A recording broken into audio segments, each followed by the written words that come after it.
yakni bahwa persangkaan itu tidak cukup untuk mencapai kepada suatu keyakinan yang hak dan tidak pula berguna. Sedangkan yang dibutuhkan dalam menetapkan kebenaran adalah ilmu yang jelas, yang terang dan meyakinkan, bukan persangkaan.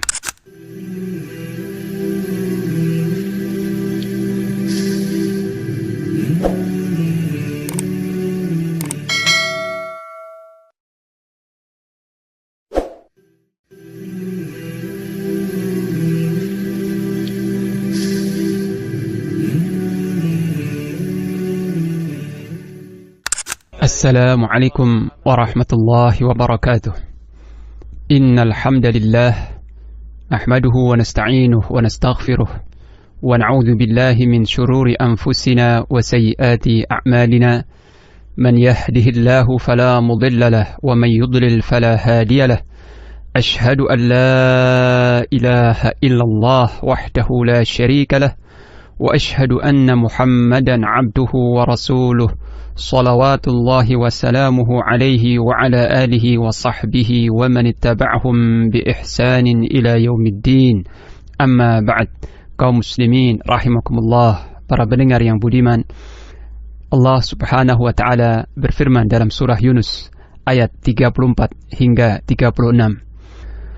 قل هل من شركائكم من يبدأ الخلق ثم يعيده قل الله يبدأ الخلق ثم يعيده فأنى تؤفكون قل هل من شركائكم من يهدي إلى الحق قل الله يهدي للحق أفمن يهدي إلى الحق أحق أن يتبع أمن لا يهدي إلا أن يهدى فما لكم كيف تحكمون وما يتبع أكثرهم إلا ظنا إن الظن لا يغني من الحق شيئا إن الله عليم بما يفعلون.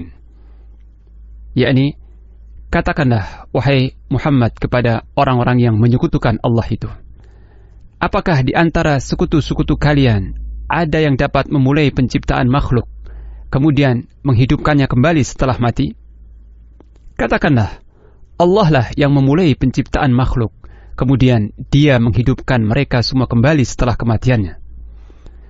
Maka bagaimanakah kalian dapat dipalingkan dari menyembah Allah kepada menyembah yang selainnya?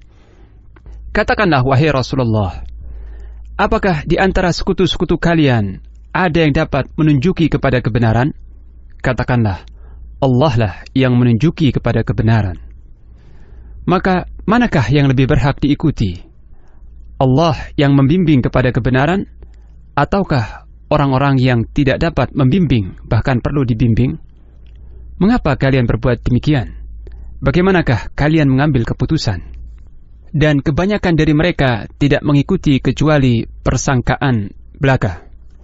Sesungguhnya persangkaan itu tidak berguna sedikit pun untuk menetapkan kebenaran. Sesungguhnya Allah Maha mengetahui apa yang mereka kerjakan. Demikian kandungan makna dari surah Yunus ayat yang ke-34 hingga 36. Pendengar yang budiman, makna umum dari ayat-ayat tersebut adalah ayat-ayat ini menjelaskan tentang hujjah-hujjah atau bukti-bukti serta keterangan-keterangan yang jelas yang diarahkan kepada kaum musyrikin yang tersesat, dengan tujuan untuk menerangkan kebenaran terhadap mereka dan menyeru mereka untuk mengikuti kebenaran tersebut. Allah Ta'ala berfirman, katakanlah kepada mereka yang menyekutukan Allah, apakah di antara sekutu-sekutu kalian yang kalian sembah itu ada yang dapat memulai penciptaan makhluk kemudian menghidupkannya kembali setelah mati? Yakni, apakah di antara Tuhan-Tuhan yang kalian sembah itu ada yang dapat menciptakan makhluk meskipun seekor lalat? Adakah yang dapat menciptakan makhluk hidup atau membangkitkan kembali makhluk tersebut setelah matinya? Maka jawabnya dapat dipastikan tidak ada. Tidak ada Tuhan-Tuhan yang disembah kaum musyrikin yang dapat menciptakan sesuatu atau menghidupkan kembali sesuatu yang telah mati. Jika demikian, bagaimana mungkin kalian dapat dipalingkan dari tauhid, dari mengesahkan Allah Ta'ala kepada menyembah sekutu-sekutu Allah Ta'ala? Padahal kalian telah berikrar akan kebenaran hal ini, itu bahwa sekutu-sekutu kalian itu tidak dapat menciptakan sesuatu pun. dan tidak dapat membangkitkan atau menghidupkan sesuatu yang telah mati. Lalu bagaimana kalian tetap menyembahnya? Dan katakanlah pula kepada mereka, wahai Rasulullah, apakah di antara sekutu-sekutu kalian itu ada yang dapat membimbing kepada kebenaran? Yani, apakah di antara Tuhan-Tuhan kalian yang kalian sembah selain Allah itu ada yang dapat memberikan hidayah atau petunjuk kepada kebenaran? Padahal yang mereka sembah tidak lain adalah berhala-berhala atau patung-patung yang terbuat dari batu. Dan apa saja selain Allah tidak dapat menunjuki kepada kebenaran. Maka jawaban pertanyaan ini sudah tentu, yaitu tidak ada. Karena Tuhan-Tuhan tersebut tidak dapat berbicara dan tidak pula mengetahui apapun. Oleh sebab itu, katakanlah kepada mereka bahwa Allah lah yang dapat membimbing kepada kebenaran, yaitu melalui perantaraan Nabi, dan menurunkan wahyu-wahyu yang disampaikan oleh para Nabi tersebut. Setelah itu Allah Ta'ala berfirman, maka manakah yang lebih pantas untuk diikuti? Allah yang dapat membimbing kepada kebenaran, ataukah Tuhan-Tuhan yang tidak dapat menunjuki kepada kebenaran, bahkan mereka perlu ditunjuki? Jawabannya sudah dapat dipastikan, yaitu bahwa Zat atau Tuhan yang membimbing kepada kebenaran itulah yang lebih berhak untuk diikuti daripada mereka-mereka yang tidak dapat memberi petunjuk atau membimbing kepada kebenaran.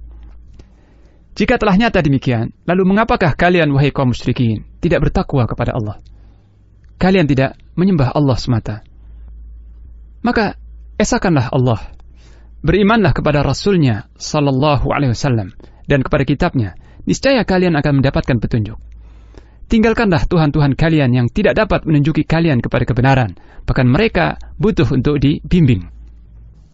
Adapun firman Allah Ta'ala yang maknanya, mengapa kalian berbuat demikian? Maksudnya, apa yang membuat kalian bersikukuh dan menyembah selain Allah, yaitu berhala-berhala, setelah jelas fakta dan hakikat ini bagi kalian? Kalian tetap bersikukuh menyembah berhala-berhala dan meninggalkan peribadatan kepada Allah Ta'ala. Ma lakum kaifa tahkumun? Bagaimanakah kalian mengambil keputusan?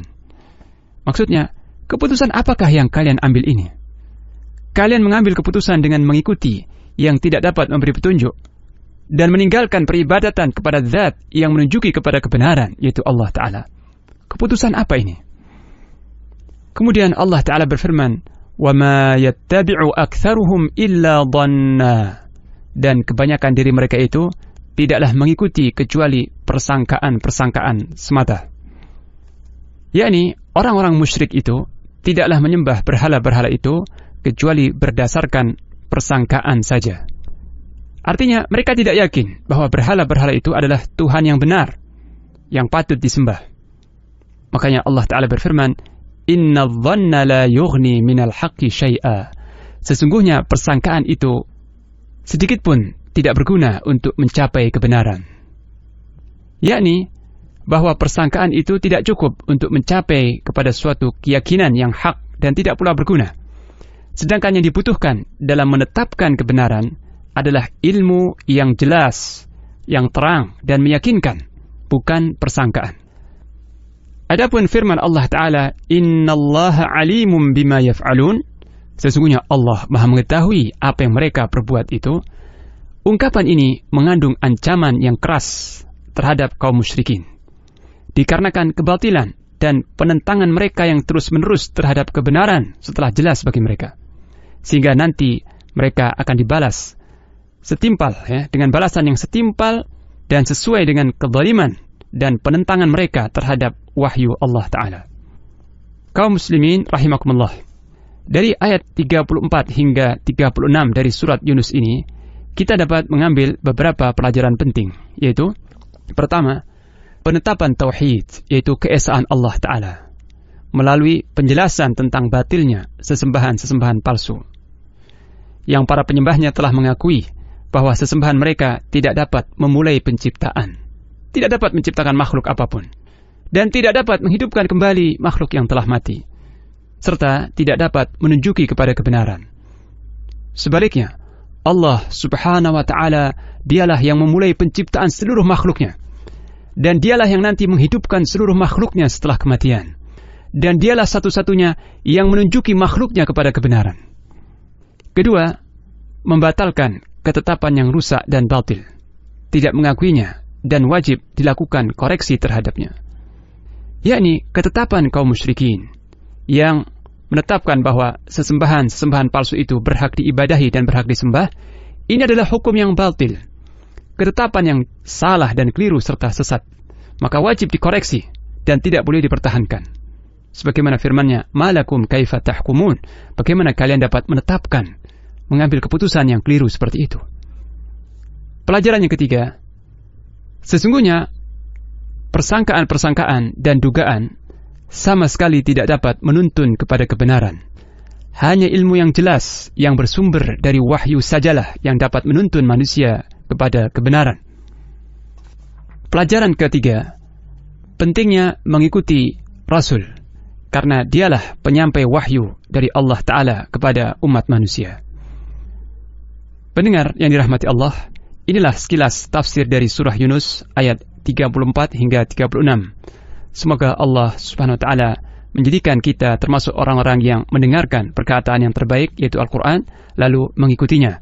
Dan semoga Allah Ta'ala menjadikan Al-Quran sebagai imam dan pemberi syafaat kepada kita di hari kiamat kelak.